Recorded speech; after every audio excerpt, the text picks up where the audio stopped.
आप समझते होंगे कि भक्ति मार्ग में हम ही को विरोध मिल रहा है आपस में। आप जैसे मन में कि हमारे सामने कोई भी भक्ति की ऊंची भूमिका पर जब चढ़ने के लिए होगा तो परिस्थितियां उसके विपरीत रखी जाती, माया रखती है पूरा जीवन। वो तो आप अपनी देख रहे हो इसलिए आपको लग रहा है।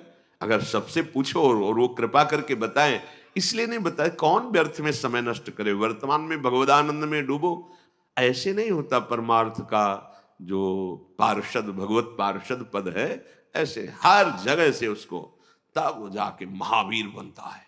सहेत सहेत बाढ़े भगति, प्रकृति का कोई भी वार उसे विचलित नहीं कर सकता।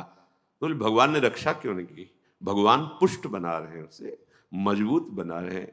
बिल्कुल सच्ची माने, एक शीशा से जरा सी कांच की गोली मारो पूरा ढेर हो जाएगा। एक शीशा से गोली मारो बंदूक से चला के तो भी नहीं टूटेगा। शीशा तो शीशा ही है, क्यों नहीं टूटा? बोले इसको पक्का किया गया है, गरम ठंडा कर।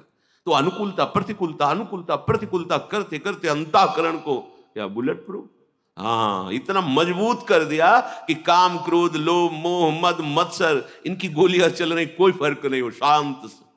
तब कहा जाता है ये महापुरुष है, विचलित नहीं हुआ। इतने प्रतिकूलताएं तिरस्कार अपमान पर विचलित नहीं हुआ। लाभालाभ परमार्थ के पथिक को देखना चाहिए कि प्राकृतिक लाभ और अलाभ में समान भाव रहे। कब रहेगा? जब लाभ समझोगे नाम जप को और हानि समझोगे नाम विस्मरण को, तब आपकी स्थिति होगी कि प्रकृति के लाभ और हानि का कोई प्रभाव नहीं पड़ेगा।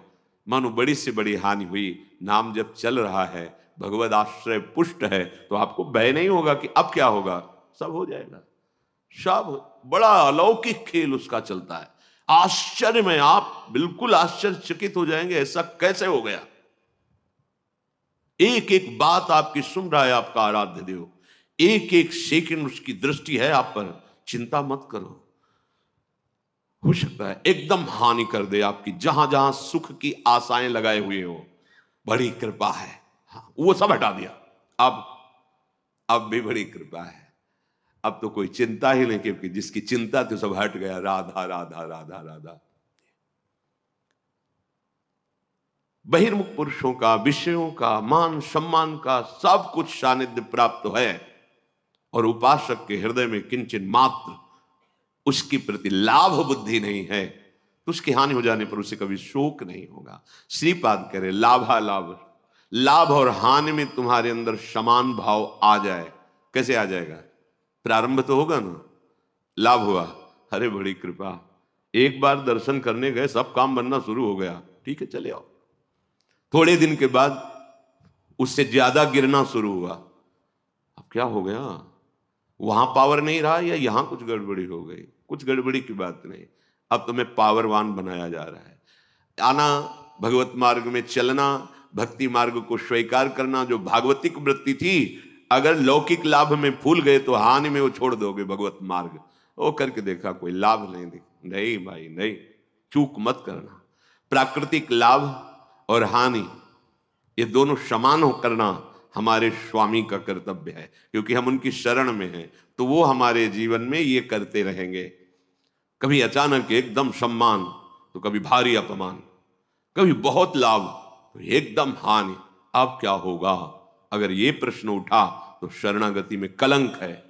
अरे हम जिनकी शरण में है वो अविनाशी है, उनका विधान मंगलमय है, वही होगा जो परम मंगल है।